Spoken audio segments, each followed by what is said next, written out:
Présentation du cas. Il s'agit de la société anonyme marocaine de l'industrie de raffinage, la Samir, qui est une société créée en 1959 au lendemain de l'indépendance du Maroc. Il est implanté sur le port de Mohammedia, une petite ville près de Casablanca, et il emploie environ 1200 personnes. C'est l'unique raffineur du Maroc avec une capacité de raffinage de 150 000 barils de pétrole par jour, soit 7 millions de tonnes par an.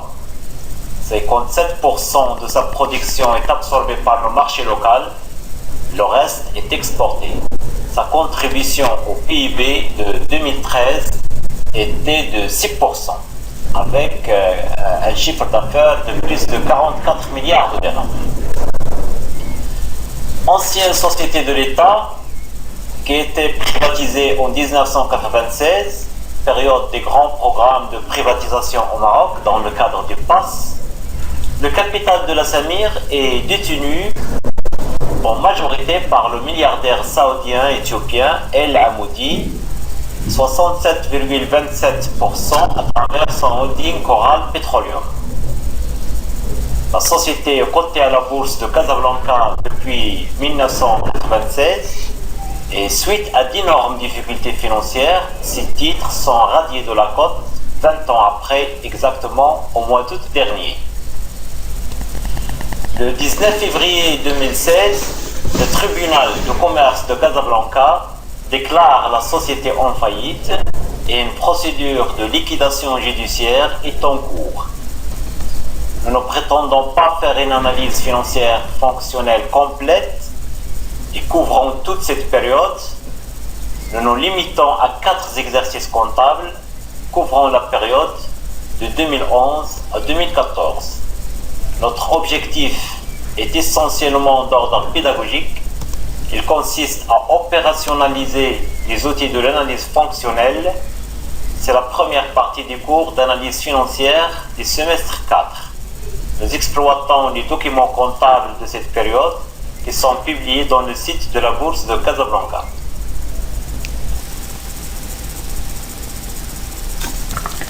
Commençons par la présentation de quelques éléments significatifs ayant trait au financement de l'investissement, à l'activité et aux indicateurs boursiers de la Samir.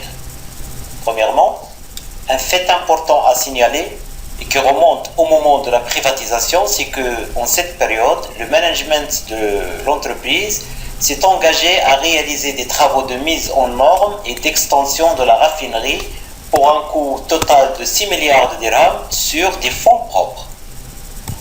Ces travaux tant attendus par tous les stakeholders de la Samir, d'aucuns pensent à la sauvegarde de l'emploi, d'autres à la solvabilité, etc., n'ont été réalisés qu'en 2004, et non pas sur des fonds propres, mais par endettement auprès des banques marocaines et étrangères. Entre-temps, et suite à la libéralisation des secteurs énergétiques, à partir de 2002, les sociétés de distribution ont investi dans des structures de stockage des produits finis et profitent des tendances baissières des marchés. Toutefois, durant la période de 2004 à 2009, la Samir a investi un montant de près de 30 milliards de dirhams, quasiment sur des fonds empruntés. Pour améliorer le ratio d'endettement, en augmentant le niveau des fonds propres par rapport aux fonds empruntés, une opération d'augmentation de capital de 1 milliard a été déclarée en 2015, ce qui n'était pas, et de loin, suffisant pour retrouver l'équilibre financier de l'entreprise et améliorer ses ratios d'endettement. Le risque d'insolvabilité et de déséquilibre financier était bien installé pendant cette période. Le passif du bilan de 2004 donne un montant des dettes totales de plus de 33 milliards de dirhams, entre dettes de financement, dettes du passif circulant et dettes à très court terme. Deuxièmement, sur le plan de l'activité et du marché. Et suite à la libéralisation, les distributeurs des produits pétroliers s'approvisionnent en produits finis directement du marché extérieur. ce qui représente pour certains distributeurs jusqu'à 80% de leur approvisionnement. La part du marché local de la Samir avoisine les 50%. Devant cette situation, la Samir s'est introduite récemment dans la distribution des produits pétroliers, le stockage et la logistique en créant plusieurs filiales spécialisées. Malgré ces stratégies d'intégration aval qui visent à écouler ses produits et à améliorer sa marge, les indicateurs d'activité sont donc de plus en plus inquiétants. Le chiffre d'affaires en 2003 a atteint 49 milliards de dirhams, ce qui représente quelque chose comme 6% du PIB des pays, pour montrer un peu le poids économique de cette raffinerie. Mais en 2014, le chiffre d'affaires a atteint 44 milliards, une diminution de presque 10% par rapport à 2013, et avec une perte nette de 3,42 milliards de dirhams. Sur le plan des indicateurs boursiers, et suite aux résultats enregistrés par la Samir, le titre s'est déprécié de 41,87% depuis le début de l'année 2015, après avoir perdu 47,33% de sa valeur en 2014. Tous les autres ratios boursiers sont au rouge, le bénéfice par action il est négatif, le retour en equité ou la rentabilité des capitaux propres, ou aussi la rentabilité financière qui est égale au résultat net sur les capitaux propres est négatif. Et dans cette situation, il est tout à fait normal que pour sauvegarder les droits des créanciers dans l'État, le Conseil déontologique des valeurs mobilières de la Bourse de Casablanca, le SDVM, a suspendu ces titres de la Samir de la cote. À noter que de 2008 à 2015, la Samir n'a pas distribué de dividendes, except en 2013. Aussi, de 2002 à 2007, la Samir a opté pour une politique de distribution de dividendes au détriment du renforcement des fonds propres par rétention des bénéfices. En 2005, par exemple, le bénéfice par action de 100 dirhams est de 40 dirhams. Mais cette période reste en dehors de celle de notre analyse. Présentation de l'analyse fonctionnelle. L'analyse fonctionnelle est différente de l'analyse patrimoniale sur le plan de la méthode, mais aussi celui de la perspective.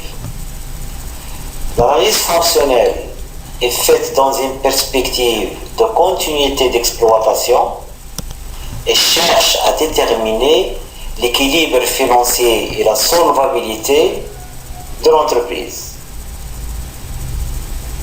L'analyse patrimoniale est faite dans une perspective de cessation d'activité et s'intéresse à la liquidité de l'entreprise et elle permet de dégager l'actif net, c'est-à-dire ce qui reste au propriétaire de l'entreprise après paiement de toutes les dettes. Cette analyse fera l'objet de la deuxième partie de ce cours. Je présente d'une manière sommaire dans ce qui suit l'analyse fonctionnelle en mettant l'accent sur son aspect pratique. Alors l'analyse fonctionnelle s'intéresse à l'étude de l'équilibre financier, mais vu comme résultant de l'interaction entre les principales fonctions de l'entreprise, à savoir la fonction de financement, la fonction d'investissement et la fonction d'exploitation. Cette analyse repose sur la distinction entre cycle court et cycle long qui caractérise la vie de toute entreprise. Les cycles longs sont les emplois durables et les ressources stables. Les cycles courts sont les actifs et passifs d'exploitation et les actifs et passifs hors exploitation. Quant à la trésorerie nette, c'est-à-dire la trésorerie active moins la trésorerie passive, elle a un statut particulier dans l'analyse fonctionnelle. C'est une résultante Il résulte de l'interaction entre les cycles longs et les cycles courts. La trésorerie nette est égale à la trésorerie active moins la trésorerie passive, ou bien au fonds de roulement moins le besoin de financement global. On verra ça. Alors, chaque cycle dégage des fonds, mais aussi il emploie des fonds. Par exemple, le cycle d'exploitation dégage des fonds chaque fois qu'il y a un encaissement et emploie des fonds chaque fois qu'il y a un décaissement. Et l'emploi des fonds chaque fois qu'il y a une augmentation des stocks, par exemple, et dégage des fonds chaque fois qu'il y a une diminution des stocks.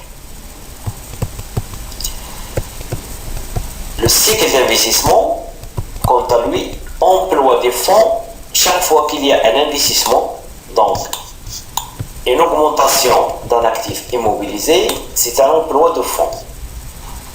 Et dégage des fonds chaque fois qu'il y a une cession d'immobilisation, une sortie d'immobilisation de l'actif est considérée comme étant un dégagement de fonds.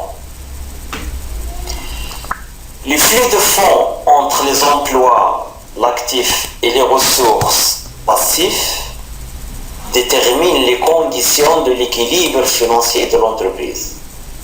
En règle générale, règle qui est appelée aussi la règle de l'orthodoxie financière, l'équilibre est assuré lorsque les actifs stables sont financés par des capitaux permanents.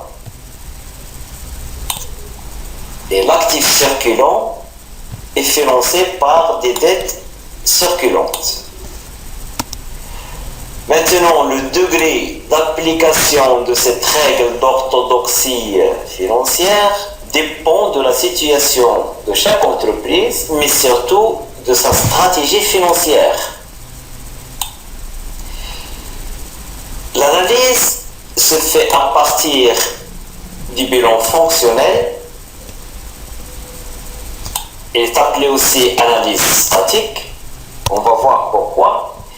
Et se complète par l'analyse des tableaux des emplois et ressources, c'est-à-dire par son volet dynamique. Alors, le bilan fonctionnel. Le bilan fonctionnel, c'est un bilan condensé, en grande masse, et qui est un bilan retraité à partir des bilans comptables. Le principal retraitement concerne les amortissements et sont considérés dans l'analyse fonctionnelle comme étant des ressources de financement. Ils font partie de la CAF. L'actif ou bien les emplois sont alors calculés en brut. Et tous les amortissements et les provisions de l'actif sont ajoutés aux ressources permanentes, au passif. Donc nous avons en actif l'actif immobilisé brut, et puis l'actif circulant d'exploitation, qui comprend les stocks, les avances et acomptes versés, les créances clients, les autres créances liées à l'exploitation, les charges constatées d'avance liées à l'exploitation, etc. Et il y a aussi l'actif circulant hors exploitation, aussi en brut. Et là, on retrouve les créances non liées à l'exploitation, les acomptes d'impôts sur les sociétés, les valeurs mobilières de placement, etc., qui n'ont pas de rapport direct avec l'exploitation. Au passif, nous avons le financement stable, donc là ce sont les capitaux propres avant répartition de résultats, tous les amortissements et toutes les provisions inscrites à l'actif, provisions pour risques et charges, les emprunts diminués des dettes, des primes de remboursement des obligations, s'il existe. Une autre masse qui concerne le cycle d'exploitation, ce sont les dettes d'exploitation ou bien les ressources d'exploitation. Ce sont les avances et les acomptes reçus, les dettes fournisseurs, les dettes fiscales et sociales, sauf impôts sur les sociétés bien sûr, les produits constatés d'avance liés à l'exploitation. Il y a aussi les dettes hors exploitation, et là on retrouve les dettes sur immobilisation, les impôts sur les sociétés, les produits constatés d'avance non liés à l'exploitation, les autres dettes hors exploitation, compte associé créditeur, dettes sur acquisition des valeurs de placement, etc. Et nous avons la trésorerie négative, tout ce qui est dette à très très court terme, donc ce sont les facilités de caisse, ce sont les concours bancaires, etc.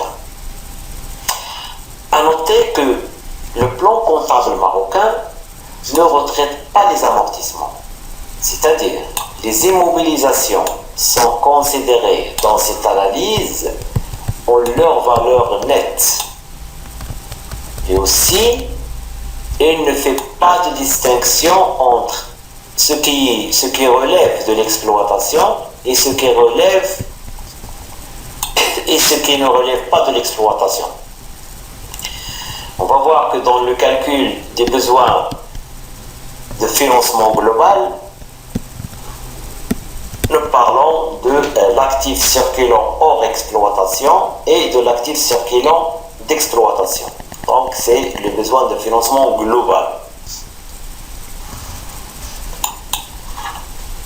Le bilan fonctionnel ainsi tracé permet de calculer le fonds de roulement fonctionnel qui est égal au financement permanent moins l'actif immobilisé.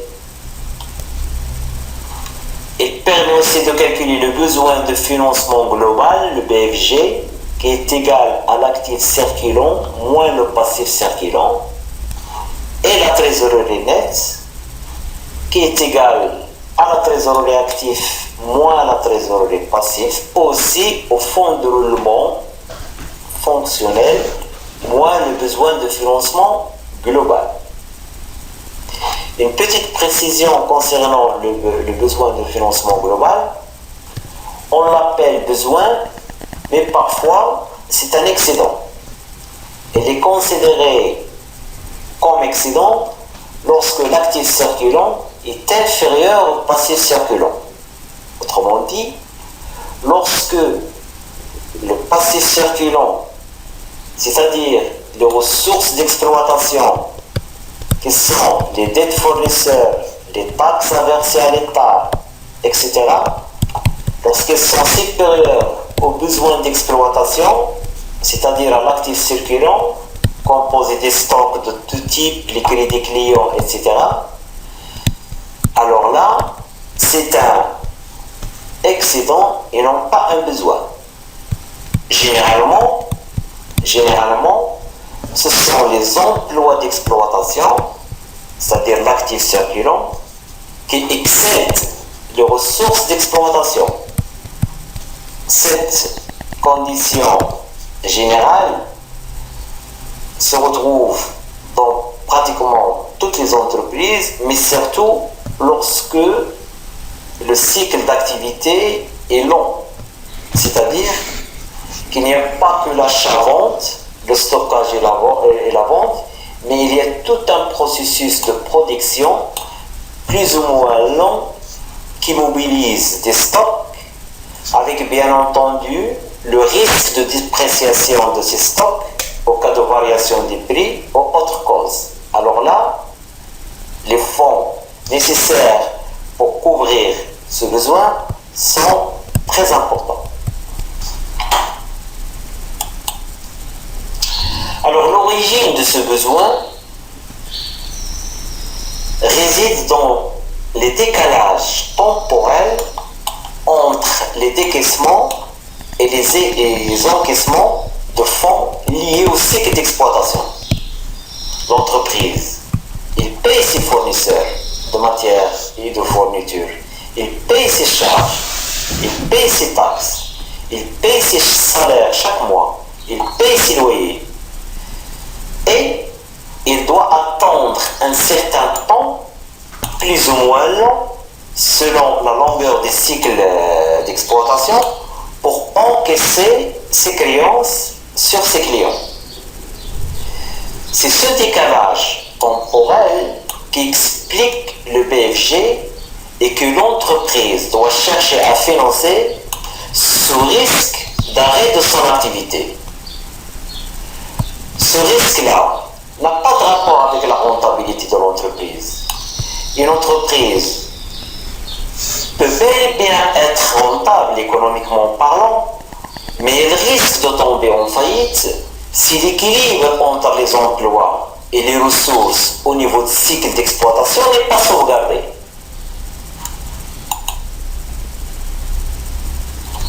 Alors, l'analyse fonctionnelle nous donne un fonds de roulement fonctionnel et un BFG, et l'analyse de ces deux agrégats-là nous donne une première idée sur l'adéquation entre les emplois et les ressources, eu égard bien entendu à la règle de l'équilibre fonctionnel déjà présentée. Le tableau appelé synthèse des masses du bilan des plans comptables marocains donne ces éléments, mais en termes de variation entre deux exercices N et N plus 1. En se basant sur la règle suivante.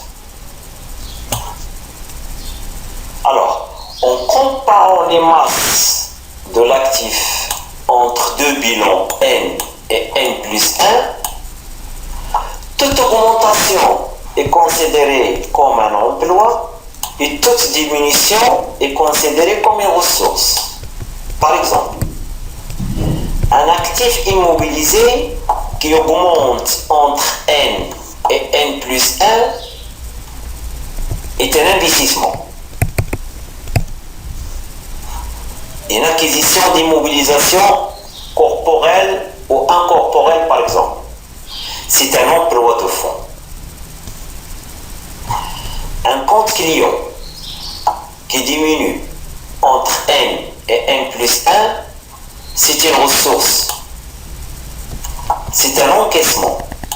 C'est un flux de trésorerie positif. Et l'inverse pour le passif. Toute augmentation des masses du passif est considérée comme une ressource. Et toute diminution du passif est considérée comme un emploi. Et ceci, cette règle permet l'élaboration des tableaux de financement. Prenons un exemple. Un compte fournisseur, par exemple, qui augmente entre N et N plus 1, cette augmentation est considérée comme une ressource. C'est un crédit qui va financer des stocks, par exemple. Donc c'est une ressource qui va être employée pour couvrir un besoin dans l'actif. Des capitaux permanents qui diminuent, par exemple, entre N et N plus 1, cette diminution est considérée comme un emploi.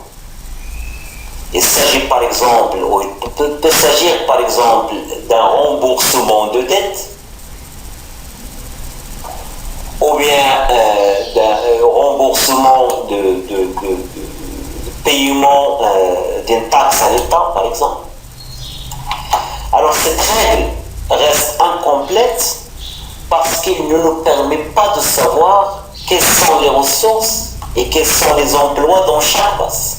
Par exemple, en comparant l'actif immobilisé entre N et N plus 1, la synthèse des masses des bilans nous donne une augmentation ou une diminution nette.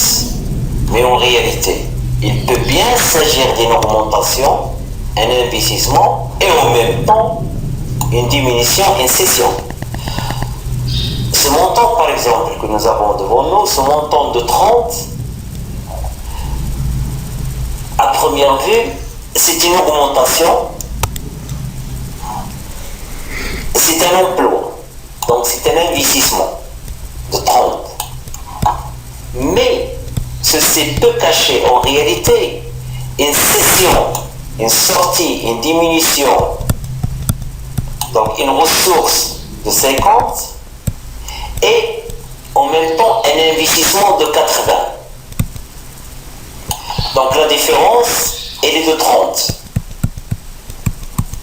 Cela veut dire quoi? Cela veut dire tout simplement que l'analyse sur la seule base du bilan fonctionnel, appelée analyse statique, ne permet pas de cerner tous les flux de fonds qui se sont intervenus au cours d'une période donnée. C'est ce qui va être complété justement par le tableau de financement, parce qu'il va nous permettre de cerner tous les flux de ressources et tous les flux de fonds d'emploi qui se sont intervenus durant une période, ce qu'on appelle l'analyse dynamique. Le tableau de financement, c'est un tableau en 3 colonnes qui récapitule pour la période de l'exercice clos les flux de ressources stables et les flux d'emploi stables. Les ressources stables et les emplois stables sont ceux en rapport avec les cycles longs d'actifs immobilisés et le financement permanent. Le solde entre les deux flux est soit une ressource nette, c'est-à-dire une amélioration de l'équilibre financier du bilan, comme on le voit sur cet extrait des tableaux de financement, où le total des ressources stables est égal à 160 et le total des emplois stables est égal à 110. Le solde est égal à 50, qui est une ressource nette, une amélioration de l'équilibre financier de l'entreprise. Soit un emploi net, au cas où le total des emplois stables est supérieur au total des ressources stables. Dans ce cas, c'est une détérioration de l'équilibre financier. Il faut garder à l'esprit toujours la règle de l'équilibre fonctionnel, de l'équilibre financier fonctionnel. Le tableau de financement donne aussi l'affectation de cette variation positive de 50. Nous avons ici un BFG de 40, c'est un emploi de 40. Rappelons-nous la règle. Un emploi, c'est un accroissement de l'actif et ou une diminution du passif. Dans cet exemple, cet accroissement du besoin a été financé par des ressources stables de 40 et 10 variations de la trésorerie. Un emploi, c'est l'augmentation d'un actif, la trésorerie.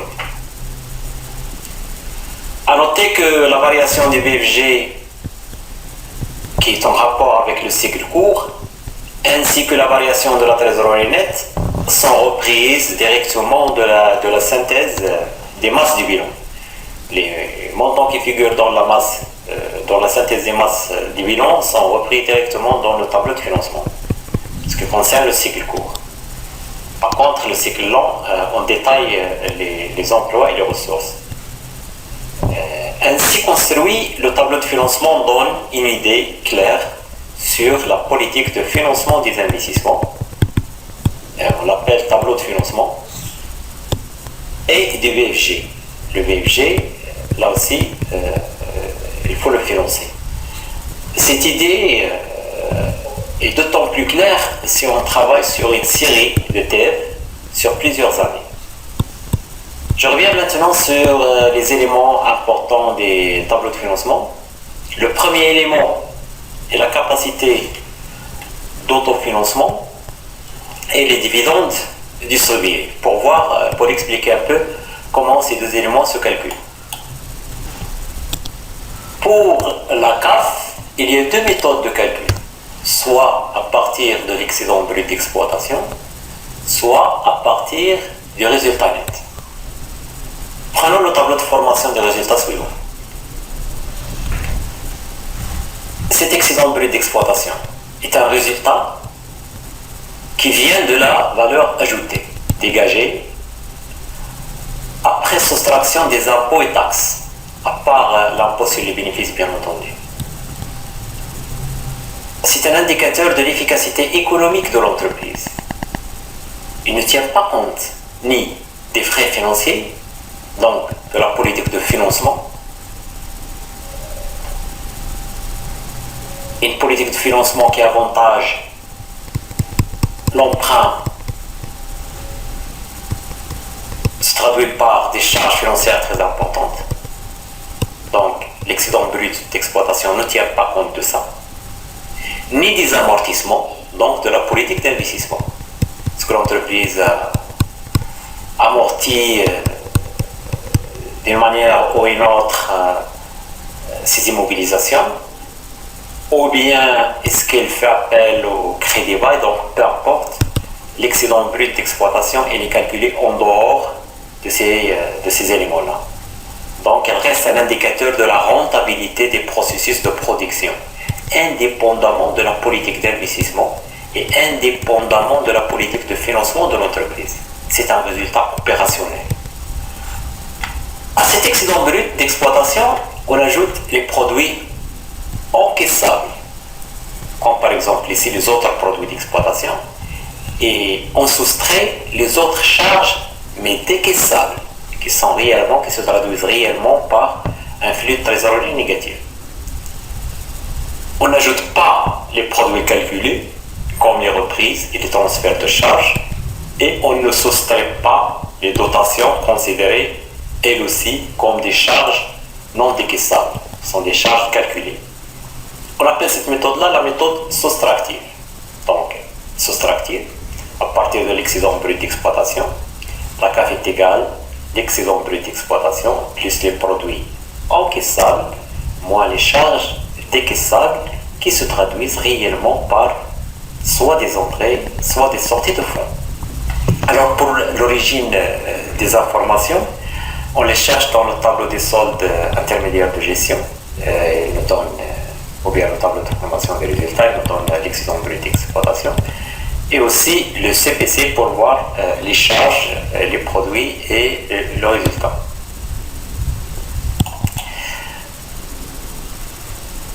La méthode additive, c'est-à-dire celle qui part du résultat net de l'exercice, c'est la méthode qui est choisie par le plan comptable marocain. Revenons à ce tableau de formation des résultats. Pour arriver à ce résultat net, on a retranché des charges calculées, non décaissables, les dotations d'exploitation par exemple, et on a ajouté des produits calculés, les reprises d'exploitation et transferts de charges. Pour le calcul de la CAF à partir du résultat net, il faut donc réintégrer ces charges qu'on a retranchées juste pour des considérations fiscales, amortissement, et aussi soustraire les produits non encaissables qui ne se traduisent pas par des flux de trésorerie réelle.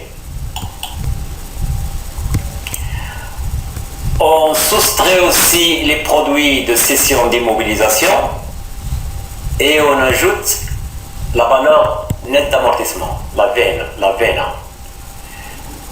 Les PCI sont des produits non courants inscrits côté produits des CPC et les VNA sont des charges non courantes inscrites elles aussi côté charges des CPC. La différence entre les deux donne la plus-value si le prix de cession d'immobilisation est supérieur à la VNA, ou bien une moins-value si c'est l'inverse. La plus-value va augmenter le résultat avant impôt, donc il sera taxable. Quant à la moins-value, s'il existe, elle sera considérée comme une charge déductible, donc il va permettre une économie d'impôt. Donc les deux éléments, produits et charges, PCI et VNA, sont là juste pour calculer le solde, qui peut être positif, une plus-value, ou bien négatif, et moins-value, donc une charge. Bien que le PCI sont des flux de fonds réels encaissés, une cession d'immobilisation se traduit par un fonds par un flux de fonds positif, ils ne sont pas intégrés à la CAF, puisque ces deux produits, ou bien, puisque ces produits-là portent sur une opération en rapport avec un cycle long. Ils font partie de ce qu'on appelle les opérations sur le capital.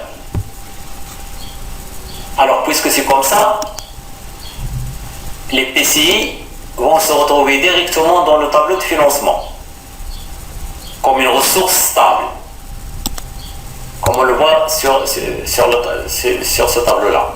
Et puisqu'on soustrait les PCI pour le calcul de la CAF, donc automatiquement il faut ajouter la BNA soustraite à ce niveau.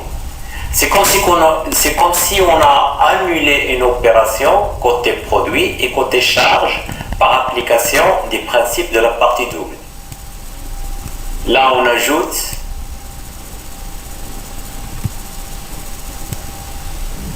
et on retranche, et ici on fait l'inverse pour annuler. Et le PCI est inscrit directement dans le tableau de financement comme ressource stable. On comprend mieux maintenant cette notion de stable. C'est toute ressource ou tout emploi en rapport avec le cycle long. Donc à ne pas comprendre stable comme quelque chose de récurrent, quelque chose de fréquent. La cession d'une immobilisation est une opération peu fréquente, mais elle est considérée comme une ressource stable dans le tableau de financement parce qu'elle a un rapport avec un cycle long, tout simplement. Donc la CAF est égale au résultat net plus les charges calculées moins les produits calculés.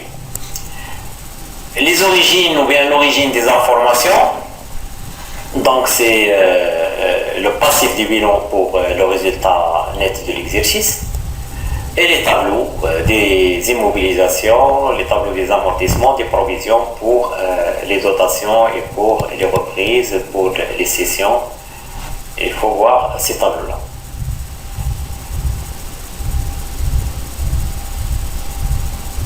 Alors, pour les cessions d'immobilisation corporelle ou incorporelle,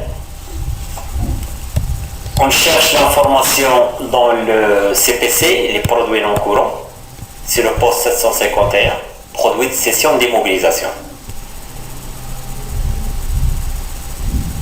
Pour la valeur nette d'amortissement des immobilisations CD, on cherche l'information dans le CPC, les charges non courantes, le poste 651, VNA des immobilisations CD.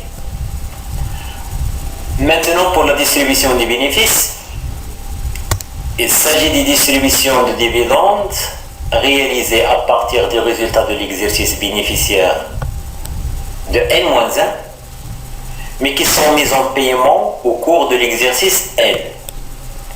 Et elles sont portées au crédit des comptes 4465, oui, associés dividendes à payer.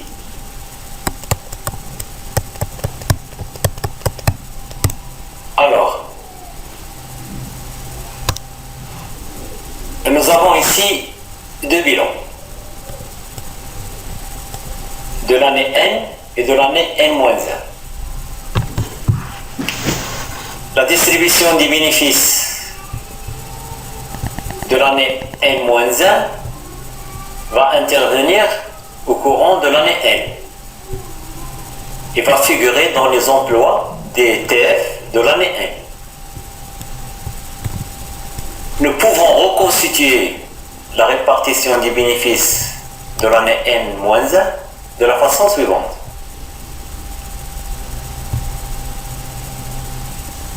Premièrement, qu'est-ce que l'entreprise distribue? Il distribue le bénéfice de l'exercice plus le report à nouveau, c'est-à-dire la partie du résultat de l'exercice précédent qui est laissée en instance d'affectation. Donc cette partie laissée en instance d'affectation dans le report à nouveau, il faut l'ajouter au bénéfice de l'exercice et voir l'affectation, voir la distribution. Voyons ce calcul sur cet extrait du bilan de 2014. Alors, le bénéfice net de 2013, c'est 320 151 000, plus le report à nouveau de 2013, c'est 979 168 000, est égal à 1 299 320 000, qui est le bénéfice distribuable. Alors, moi, ce qui a été affecté à la réserve légale, par comparaison de ce poste entre N et N-1, entre 2014 et 2013, cette réserve n'a pas changé. Donc, on n'a rien affecté du résultat de 2013 à ce poste. Moi, les dotations aux autres réserves, par comparaison entre ce poste en 2014 et en 2013, le montant n'a pas changé, donc on n'a rien affecté des résultats de 2013 à ce poste. Moins le report à nouveau, qui est de 1 205 388, et ça dégage des dividendes distribués d'un montant de 93 932 192 qu'on va retrouver dans le tableau de financement de 2014, ici, dans les emplois stables. Après cette présentation de l'analyse fonctionnelle, je vais maintenant l'appliquer pour l'analyse de l'équilibre financier de notre cas. En conformité avec la règle de l'équilibre fonctionnel, l'analyse se résume en l'interprétation de l'évolution de la couverture des emplois permanents par des ressources permanentes. Maintenant, si le solde entre les ressources stables et les emplois stables est positif, cela contribue à l'équilibre de l'entreprise. S'il est négatif, il y a une détérioration de l'équilibre et un risque de faillite. L'évaluation de ce risque se fait par des ratios qui tiennent en compte la capacité d'autofinancement, la CAF.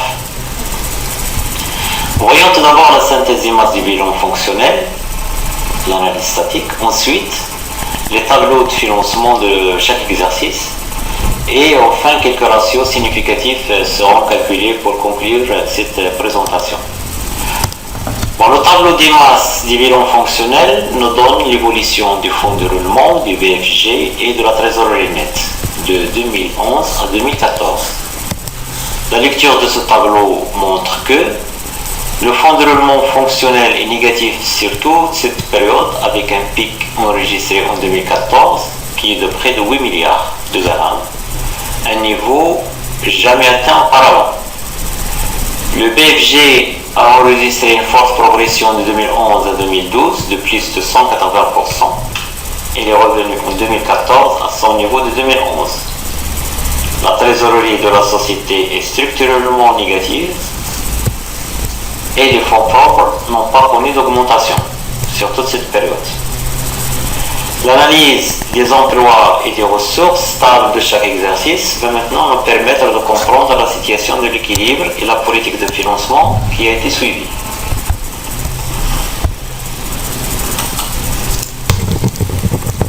Le tableau des masses de 2011 montre que le fonds de roulement financier est négatif. Le passif circulant ne couvre pas l'actif circulant. La trésorerie nette est négative. Un flux négatif de ressources permanentes, c'est un emploi, a été enregistré entre 2010 et 2011. Cet emploi est dû à la diminution des financements permanents. L'actif immobilisé, quant à lui, a augmenté de plus de 200 millions de dirhams, ce qui a augmenté le déficit des fonds de roulement par rapport à 2010. Et là, nous avons un flux positif de ressources du cycle passif, le cycle court. Alors, en termes dynamiques, c'est cette variation positive qui permet de couvrir cette variation négative et le reste c'est retrouvé ici en trésorerie nette, soit en augmentation de la trésorerie active, soit une diminution de la trésorerie passive. C'est un emploi. Voyons maintenant la couverture des emplois stables par les ressources stables. Alors l'équilibre entre les emplois et les ressources de 2011, commençons par les ressources stables, l'autofinancement. La CAF est positive, c'est un bon signe. La CAF permet l'autofinancement. La question se pose maintenant, est-ce qu'elle est suffisante? Alors il n'y a pas eu de distribution de bénéfices au titre de 2010, bien sûr. Il y a d'autres ressources stables de l'exercice qui sont les cessions d'immobilisation. Alors les cessions d'immobilisation sont des diminutions de l'actif immobilisé qui sont évaluées au prix de cession d'immobilisation. Donc on peut les comprendre comme ça. C'est une ressource stable. Pourquoi elle est stable? Parce qu'elle est en rapport avec un cycle long, tout simplement. Récupération sur des créances immobilisées, c'est aussi une diminution d'un actif. Ce sont les immobilisations financières, donc c'est une ressource. On a récupéré des immobilisations financières, des prêts immobilisés par exemple. Immobilisé, ça veut dire qui est inscrit à l'actif pour une longue période, tout simplement. Donc il n'y a pas eu d'augmentation des capitaux propres. Il y a une augmentation des dettes financières. Remarquons que c'est le montant le plus faible durant cette période. Le recours à l'emprunt augmente d'année en année. Je vais revenir sur ça. Et le total de ces ressources stables est de 1,733 milliard. Voyons maintenant les emplois stables. Les emplois qui ont été faits par ces ressources. Le total des emplois stables est de 2,150 millions. Un remboursement d'emprunt de 619 millions contre une augmentation de 192. Le reste sont des acquisitions et des augmentations d'immobilisation, des investissements. Remarquons que le recours de plus en plus important à l'emprunt s'accompagne d'une dépense stable de remboursement qui est elle aussi de plus en plus importante. Donc il a augmenté de 619 millions en 2011 à 9 milliards 370 millions en 2014.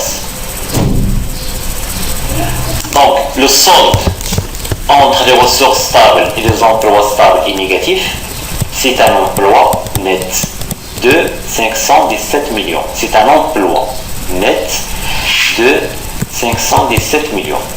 Ce n'est pas une ressource, c'est un emploi qu'il faut financer, bien sûr. Donc c'est le signe d'une détérioration de l'équilibre financier fonctionnel. Les ressources stables ne couvrent pas les emplois stables, donc il faut chercher comment l'équilibre a été réalisé. Voyons la variation du BFG. Donc cette variation, c'est celle qui se trouve dans le tableau de masse. C'est un flux positif, donc c'est une ressource dégagée par le cycle court, qui est de 730 millions. Alors c'est cette ressource positive, ce flux financier positif qui permet de combler le déficit des fonds de roulement et qui a aussi permis d'améliorer la trésorerie négative. Donc la trésorerie passive dans le bilan, elle a diminué. La trésorerie passive, elle a diminué durant cet exercice. Autrement dit, il n'y avait pas besoin d'aller chercher des facilités de caisse pour financer le BFG. Ne pouvons en déduire qu'une partie des emplois stables est maintenant financée par des ressources à court terme. Dès cet exercice, il y a ce déséquilibre entre les ressources stables et les emplois stables. Donc la question de la solvabilité, il se pose. C'est-à-dire la capacité de remboursement des dettes à court terme, il est en question. Le court terme, le passif circulant. Donc, c'est l'État, ce sont les impôts, les taxes, dans la TVA, les droits de douane, les fournisseurs, les organismes sociaux, etc. Donc, ce sont des dettes à court terme, à moins d'un an. Une partie de ces ressources, ce sont des ressources liées au cycle court. Une partie de ces ressources-là, qu'il faut les rembourser bien sûr, elle est utilisée dans des actifs immobilisés. Elle est utilisée pour financer des investissements. Donc, l'entreprise n'est pas capable de rembourser ses dettes à court terme par son actif circulant. Parce qu'une partie de ces dettes-là, elle est immobilisée dans le cycle long. Donc se pose cette question de la solvabilité, et en tout cas c'est un signe d'un déséquilibre financier qu'on va voir comment il a évolué d'année en année. En 2012, la situation est la suivante. Le tableau des masses montre que le fonds de roulement fonctionnel est négatif. Le financement propre n'a pas changé, mais les dettes financières ont fortement augmenté, 5 milliards. Le passif circulant ne couvre pas l'actif circulant, la trésorerie nette est négative. En termes de variation des emplois et des ressources, il y a deux flux opposés. Un flux positif de ressources permanentes enregistré entre les deux exercices. Cette ressource de 4 milliards 272, c'est l'excédent du financement permanent sur l'actif immobilisé de 2012 par rapport à 2011. Alors même si le fonds de roulement est resté négatif, nous enregistrons un flux positif, une ressource de 4 milliards 272. Deuxièmement, un flux négatif au niveau du cycle court, qui est de 6 milliards 435. Cet emploi est dû à une diminution des dettes du passif circulant qui est couplée à une augmentation de l'actif circulant en 2012 par rapport à 2011. Voyons maintenant comment les ressources stables ont financé des emplois stables. Les ressources stables dont a disposé l'entreprise en 2012 sont l'autofinancement, la CAF est positive et en augmentation par rapport à l'exercice précédent. Aucune distribution de dividendes. Les autres ressources stables de l'exercice sont des cessions d'immobilisation moins importantes qu'en 2011, des récupérations sur des créances immobilisées, donc c'est une diminution d'un actif des immobilisations financières, donc c'est une ressource. Pas d'augmentation des capitaux propres.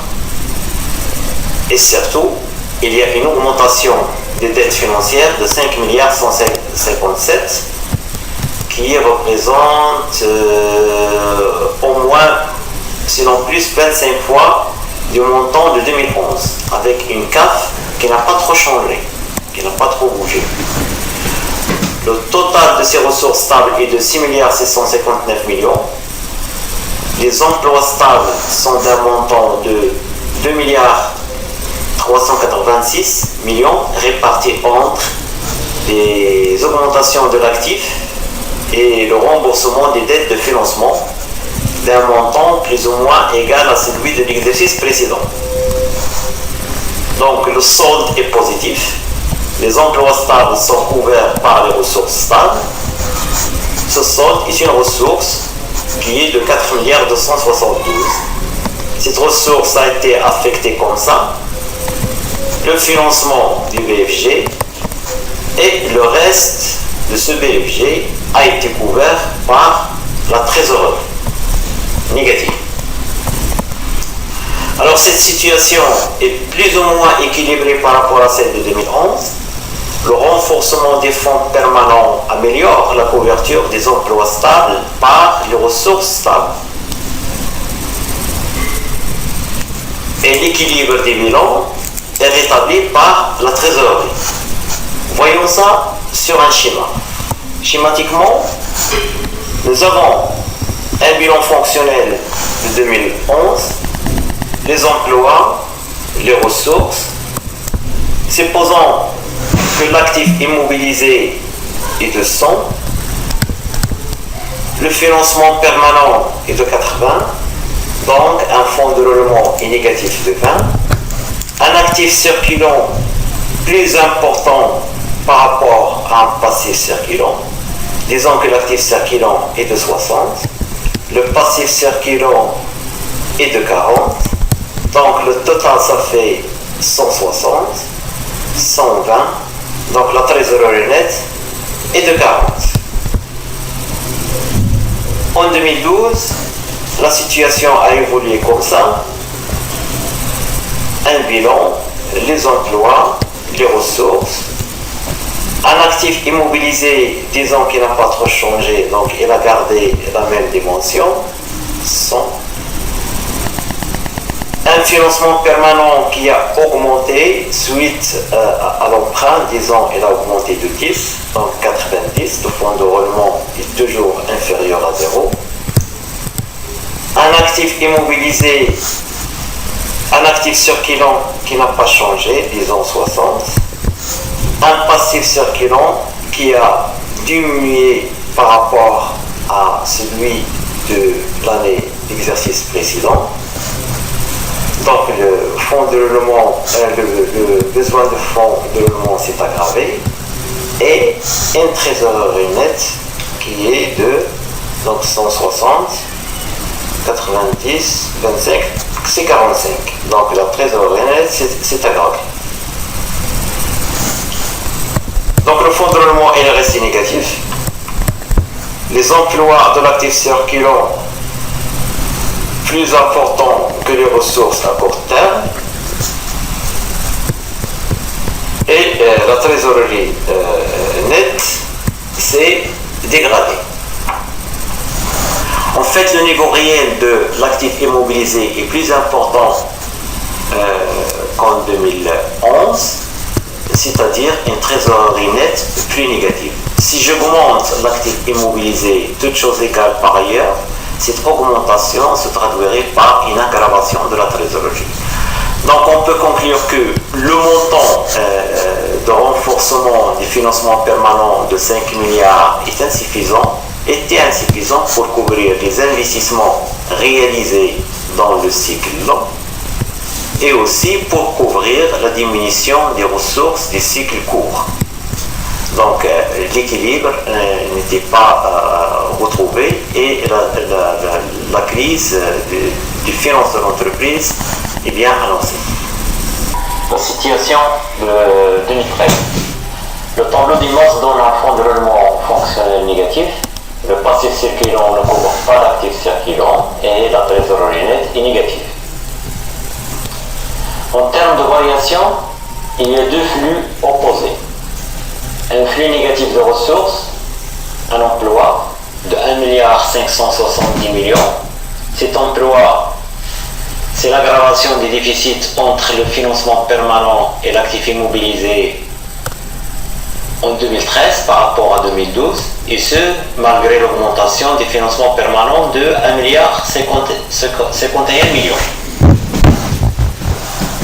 Deuxièmement, un flux positif au niveau du cycle d'exploitation de 913 millions, dû à un flux positif de ressources des passifs circulants sur les emplois de l'actif circulant.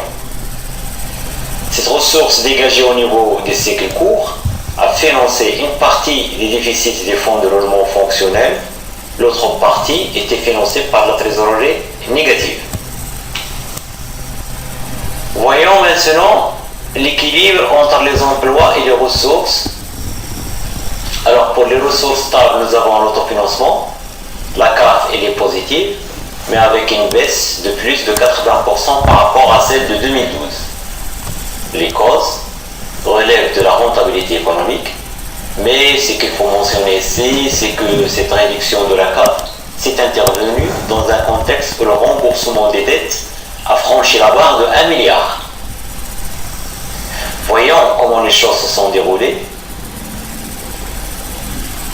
Les autres ressources stables de l'exercice, des cessions d'immobilisation moins importantes qu'en 2012, des récupérations sur des créances immobilisées, c'est une diminution d'un actif, les immobilisations financières, donc une ressource, et il n'y a pas eu d'augmentation des capitaux propres. Il y a une augmentation des dettes de financement de 2 milliards, 309 millions. Le recours à l'emprunt est devenu courant et aucune augmentation des fonds propres. Le total de ces ressources stables est de 2 milliards 526 millions, une diminution de plus de 60% par rapport à 2012. Les emplois stables sont de 4 milliards 97 millions, en augmentation de 72% par rapport à 2012. Et avec un investissement en immobilisation de 2 milliards 492, c'est très important, mais aussi un remboursement des dettes qui franchit 1 milliard 394 millions. Le solde est un emploi net de 1 milliard 570 qui ne contribue pas, bien entendu, à l'amélioration de l'équilibre de la couverture des emplois permanents, l'actif immobilisé par le financement permanent dans le bilan fonctionnel. Donc ce déséquilibre entre les emplois et les ressources se reflète au niveau du bilan fonctionnel, au niveau des fonds de roulement. Donc cet emploi net était financé par le flux positif du BFG et de la trésorerie passive. C'est comme si on est revenu à la structure du bilan d'avant 2012. Sauf que la trésorerie dans cet exercice est mise elle aussi à contribution avec un montant de 656 millions de dirhams. Il est clair qu'à partir des montants des investissements corporels, 2 milliards 492, que l'entreprise cherche l'accroissement de sa part de marché et l'amélioration de ses marges. Mais sa politique de financement, elle est limitée par deux éléments essentiels. En l'absence de rentabilité suffisante, l'endettement crée un gouffre financier. Pour s'en assurer, il faut bien entendu comparer la rentabilité économique et le taux d'intérêt. En tout cas, nous avons ici la CAF qui est faible, et plus l'entreprise s'endette, plus sa rentabilité diminue et le déséquilibre entre les emplois stables et les ressources stables se détériore. Cette diminution, c'est essentiellement les frais financiers. Donc, comme étant une charge d'exploitation qui diminue le résultat net. Et deuxième limite, c'est que la CAF elle est insuffisante pour les raisons mentionnées, pour couvrir les remboursements, et du coup, ces remboursements plombent les autres ressources stables de l'exercice. Donc le remboursement des emprunts commence à peser lourdement dans l'équilibre entre les emplois et les ressources stables de notre cas.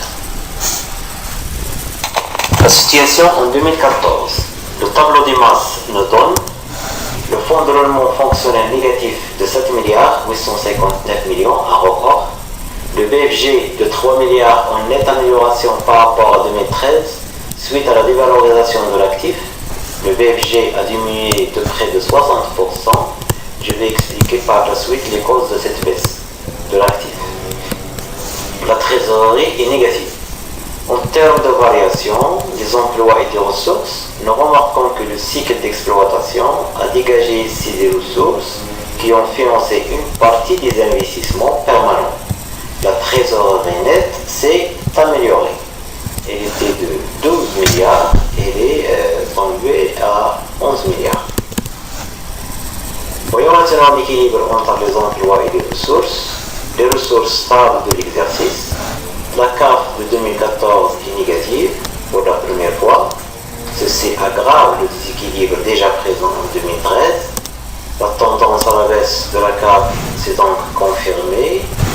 Le résultat net atteint un déficit de 3 423 milliards de dirhams en 2014 contre un résultat positif de 320 millions de dirhams en 2013, soit une diminution de plus de 1000%. Et le résultat d'exploitation, quant à lui, a passé de 841 millions de dirhams en 2013 à moins 3 320 millions en 2014. Cette chute des résultats est expliquée par l'impact de la baisse des prix du pétrole brut en 2014 sur la valeur des stocks inscrits au bilan. À rappeler que cette entreprise est tenue de disposer d'un stock stratégique qui représente 3 ou 4 mois de consommation des produits pétroliers du pays. Donc il en résulte une dépréciation suite à cette chute du prix du brut, une dépréciation très importante des stocks, le CPC de 2014 donne une variation de stock négative de 3 28 millions de dirhams, ce qui impacte négativement le résultat d'exploitation, bien sûr. Donc, il y a aussi une augmentation des capitaux propres de 4 163 millions, mais en réalité, il s'agit d'un écart de réévaluation des actifs immobilisés. Ce n'est pas un apport d'argent frais durant cette période. Donc, il n'a pas d'impact positif sur le fonds de développement. C'est presque une écriture comptable entre l'actif et le passif.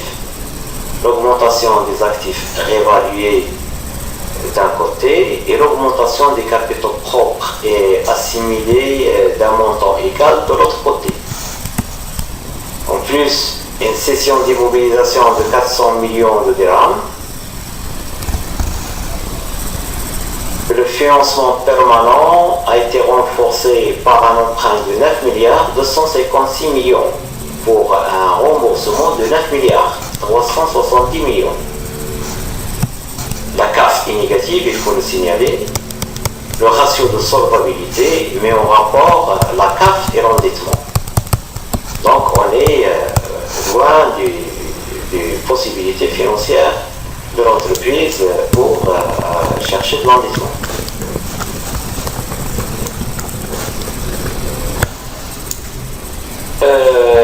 Pour les emplois stables, en 2014, l'actif immobilisé a enregistré une augmentation de 28% par rapport à 2013, en raison de la réévaluation de l'actif immobilisé.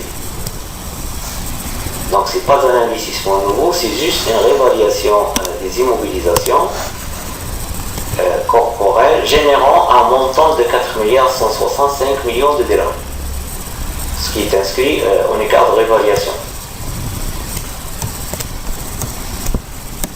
Autre emploi stable des remboursements des dettes d'un montant de 9 milliards.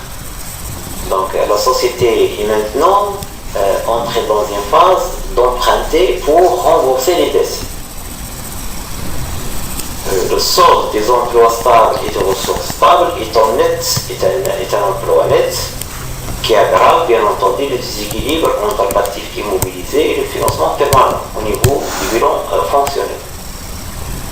Cet emploi net a été financé par des ressources dégagées au niveau du cycle court.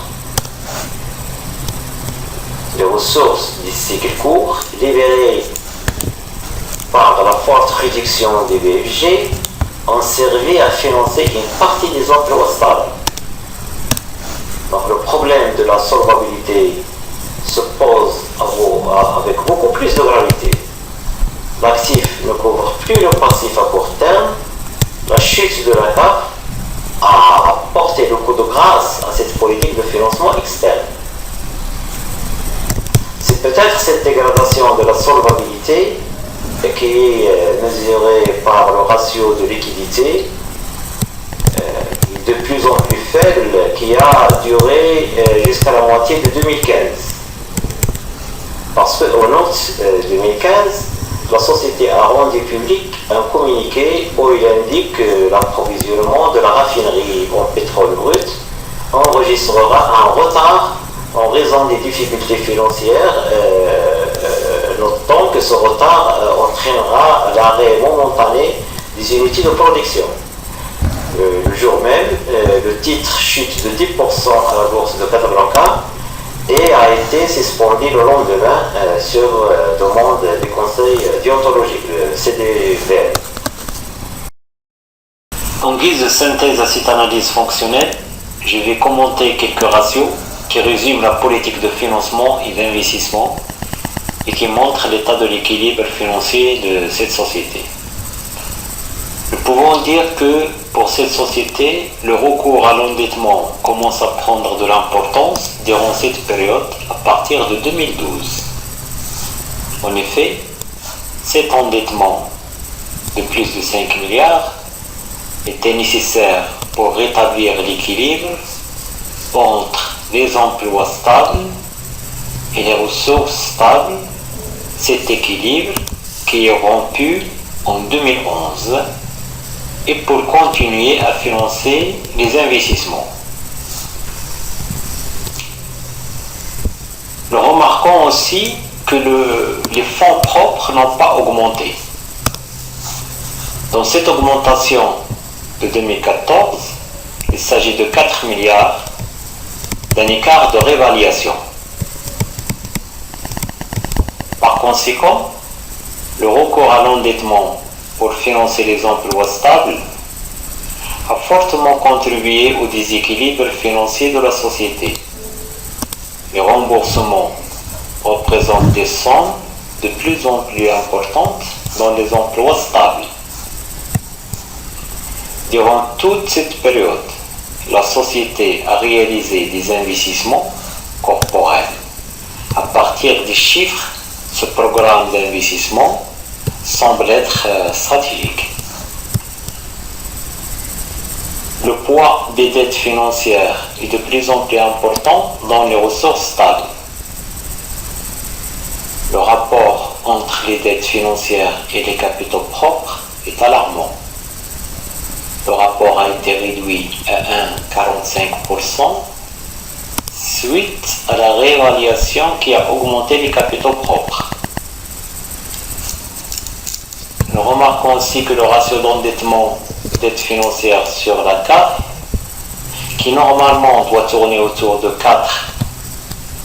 3 à 4 années, il est là en 2013 de 46, c'est-à-dire avec ce même niveau de la CAF, il faut 46 années pour rembourser les dettes. Il y a à ce niveau des normes, généralement les dettes sur la CAF est inférieur, le rapport est inférieur à 4. La dette financière et bancaire a impacté négativement le résultat net. Il y a des frais financiers de plus en plus importants. En 2013, ces frais représentaient 2,5 fois le résultat net. Au niveau de l'équilibre entre les ressources stables et les emplois stables, en 2014, les dettes financières représentent 87% des ressources stables et 62% des emplois stables. Les dettes financières ont un poids très important, que ce soit pour les ressources stables et aussi pour les emplois stables. Il semble que l'épuisement des possibilités de financement des investissements par des dettes financières, les limites sont atteintes. Cette situation a amené, pour ne pas dire poussé, la société à financer ses acquisitions par des ressources des cycles courts.